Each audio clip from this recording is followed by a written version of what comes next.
네, 계속해서 보험업종에 대해서 심층 분석을 해보겠습니다. 애널리스트 모셨습니다. 신한금융투자의 임희연 연구위원 나오셨습니다. 어서 오세요. 안녕하세요. 네. 기준금리가 이렇게 인상이 되고 있습니다. 사실 기준금리 인상이 가장 큰 수혜주 보험주라고 할 수 있을 것 같은데 그냥 보험업종 지수만 보자면은 상당히 요즘에 부진한 상황이잖아요. 물론 몇몇 보험주가 오늘도 올라오고 있기는 하지만 그 이유가 어디에 있다고 보세요? 일단 최근에 이제 시장에서 조금 이제 보험 업종에 대해서 전반적으로 리스크가 조금 부각되고 있지 않나 싶습니다. 네. 일단 첫 번째로는 물론 이제 금리가 상승하게 되면은 좀 이제 긍정적인 요소도 있지만 일단 1차적으로 좀 이제 불확실성이 생기는 부분에 대해서도 짚어보아야 하는데 현재 보험사들 같은 경우에는 자산은 시가로 평가를 하고 있지만 부채는 원가로 평가하고 있기 때문에 금리가 상승하면은 역설적으로 자본이 감소하게 되는 모습을 보이게 됩니다. 네. 그렇기 때문에 자본 적정성 관련된 우려가 아무래도 조금 더 부각되고 있는 부분이 있다라고 해석을 하고 있고요.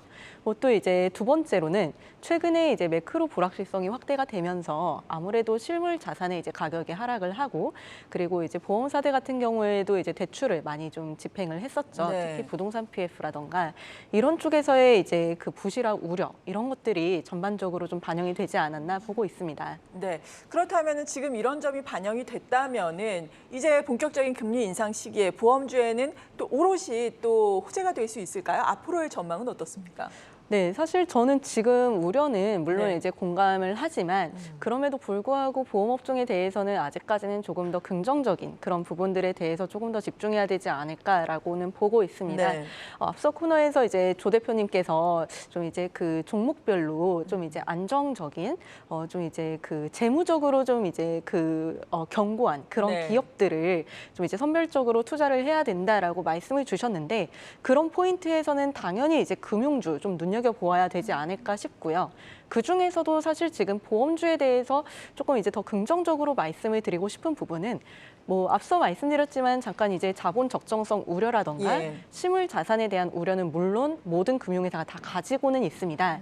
다만 보험사들 같은 경우에는 사실 금리 상승에 대해서는 오히려 더 호재라고 할 만한 이벤트들이 훨씬 더 많이 있고요. 네. 항상 나올 때마다 말씀드리는 이슈이지만 2023년도부터 적용될 IFRS 17이라고 하는 이 신회계 제도에서는 금리 상승에 따른 이 긍정적인 부분들이 굉장히 많습니다. 금리가 상승하게 되면은 보험 부채를 시가평가할 때 사용하는 할인율이 상승하기 때문에 오히려 자본이 늘어날 수밖에 없는 그런 구조적인 모습이 나올 수가 있고요. 네. 현재 저희가 우려하고 있는 자본 적정성 관련된 우려, 이 금리 상승분에 대한 부분은 올해 연말까지만 적용이 되고 오히려 추후에는 더 긍정적인 요소로 작용할 수 있기 때문에 이 부분은 현재 크게 우려 사항은 아니라고 보고 있고요. 또한 이제 그 부동산 PF라던가 이런 쪽에 대한 이제 자산에 대한 어떤 부실화 우려에 대해서도 저는 조금 기우라고 말씀을 드리고 싶은 부분은 현재 보험사들 같은 경우는 이러한 부분에 대한 투자가 대부분 에쿼티성 투자 네. 혹은 선순위로 집행이 되었기 때문에 상대적으로 리스크가 굉장히 낮습니다. 그렇기 때문에 사실 앞서 말씀드린 우려들은 조금 좀 차치하고 보셔도 괜찮으실 것 같고 오히려 정책적으로 조금 더 긍정적인 부분들이 많이 있습니다. 예를 들면 손해보험사들 같은 경우에는 실손보험에서 백내장 수술 관련해서 보험금 청구가 그동안 굉장히 과도하게 나타났었는데 네. 이러한 부분이 지금 줄어들 수 있는 그런 환경에 접어들었기 때문에 조금 더 긍정적으로 볼 수 있지 않을까 보고 있습니다. 네, 앞서서 금리 인상에 따라서 지급 여력 비율 말씀해 주셨는데 이 부분과 관련해서 또 금융당국이 유상증자에 대해서 이야기를 하고 있잖아요. 유상증자가 정말 적절한 대안이 될 수 있을지 지금 손해보험사도 언급을 해주셨는데 손해보험사 같은 경우에는 그래도 어느 정도 매력적이어서 가능하겠지만 생명보험사 같은 경우에 이 부분이 상당히 지금 자금 여력상 부담이다 이런 지적도 있더라고요. 좀 구체적으로 쉽게 설명을 좀 해주신다면요. 네, 사실 말씀 주신 것처럼 굉장히 많은 우려가 특히 이제 손해보험사보다는 생명보험사에 있었던 것은 사실입니다. 네. 그런데 최근에 이제 시장 상황이 많이 바뀌었죠. 원래는 이제 보험 부채를 시가로 평가를 하게 되면은 이 할인율이 낮아지기 때문에 보험사들의 부채가 많이 늘어나고 자본이 줄어들 수밖에 없다. 네. 최악의 상황에서는 뭐 삼성생명을 제외한 국내 대부분의 보험사들이 망한다라는 이야기까지 나왔었던 게 예. 사실이에요. 하지만 최근에 이제 금리가 워낙에 이제 많이 상승을 하다 보니까 이 시가평가할 때 적용하게 되는 할인율이 현재 원가평가로 이제 적용하는 그 할인율보다 높아서 네. 오히려 자본이 늘어나는 모습이 나타나게 되고 있습니다. 그렇기 때문에 크게 지금 보험사들의 자본 적정성 관련된 우려는 없다라고 저는 말씀을 드리고 싶습니다. 일단 네. 상장 보험사들 위주로요. 예. 그리고 이제 유상증자 관련해서도 말씀을 주셨는데 이러한 플로우에서는 지금 이제 상장 보험사들 같은 경우에는 추가적으로 증자에 대한 리스크는 크지 않기 때문에 크게 우려되는 부분은 아니다라고 해석하셔도 좋을 것 같습니다. 네. 그런데 최근에 추이를 보자면은 손해보험사를 중심으로 2분기 실적이 좋아질 것이다라는 전망이 나오고 있고 손해보험사 가운데서도 주가가 오늘만 보더라도 좀 희비가 엇갈리고 있는 상황이거든요. 동반 상승은 또 오늘도 나오진 않는 상황인데 이 부분은 어떻게 봐야 되는 건가요? 네, 아무래도 이제 보험업종이 전반적으로 다 좋고 항상 이 금융업종은 특정 회사에 대해서만 적용되는 이슈가 아니라 업종 전반적으로 공통적으로 적용되는 이슈가 많기 때문에 보통은 주가가 좀 이제 비슷한 모습을 보이는데 네. 최근에 이러한 모습이 굉장히 많이 좀 갈리고 있기는 하죠. 그러게요. 특히 이제 메리츠 화재 같은 경우에는 올 상반기 내내 이제 주가가 많이 하락을 하는 모습을 보였고 네. 반대로 현대해상이라던가 DB손해보험 같은 경우에는 상대적으로 견고한 모습을 보였습니다.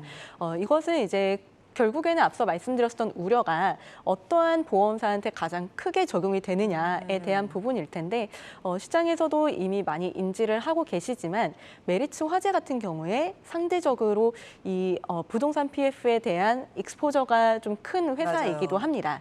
그리고 아무래도 금리에 대한 자본의 민감도도 좀 높은 편이기 때문에 앞서 말씀드렸던 우려가 상대적으로 좀 많이 지금 반영이 되고 있다라고 보셔도 되실 것 같고요.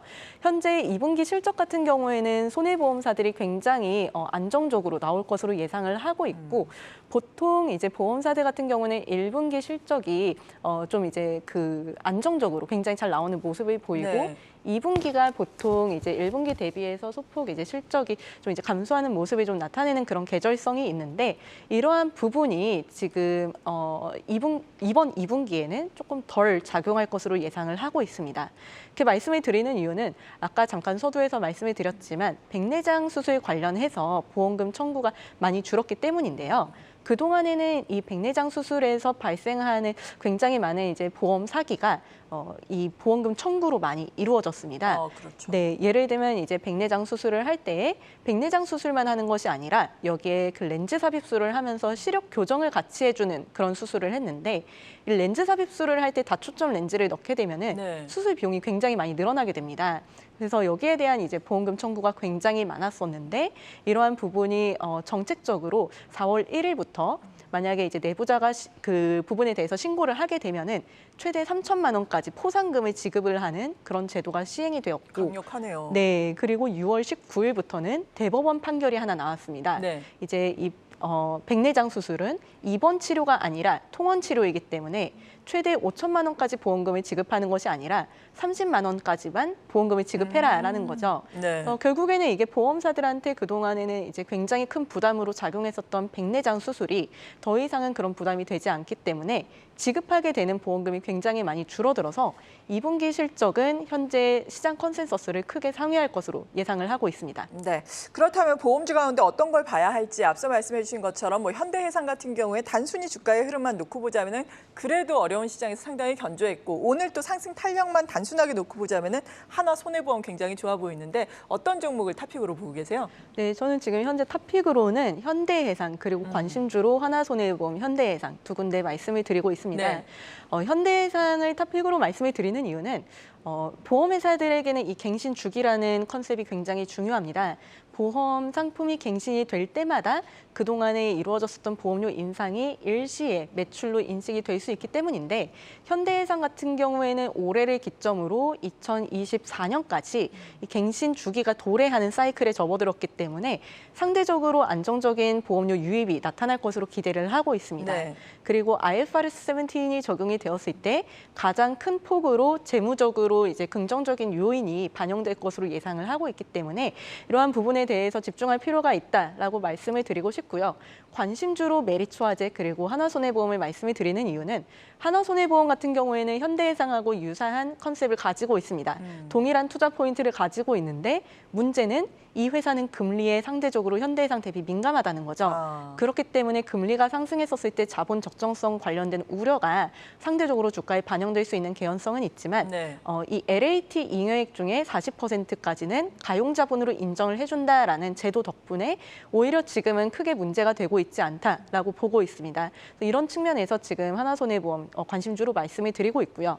메리츠화재 같은 경우에도 유사합니다. 거의 비슷한 컨셉을 가지고 있는데 현재 시장에서 가장 우려가 되고 있는 부분은 사회적으로 활동량 자체가 정상화가 되면서 자동차 운행량도 늘어나고 있기 때문에 여기에 따른 자동차 보험금 청구도 늘어날 것이다라는 부분입니다. 네. 그런데 지금 메리츠화재 같은 경우에는 전체 경과보험료 중에서 자동차 보험에서 차지하는 비중이 10% 미만으로 이러한 우려에 대한 부분이 실적에 반영될 부분이 상대적으로 적다라는 점에서 긍정적으로 보고 있고 이러한 이익 체력에도 불구하고 현재 PBR은 좀 이제 과대하게 이제 재평가되지 않았나라고 저는 보고 있습니다. 네, 그렇군요. 지금까지 보험 업종에 대해서 아주 심도 깊게 도움 말씀 들어봤습니다. 신한금융투자의 임희연 연구위원이었습니다. 감사합니다. 감사합니다.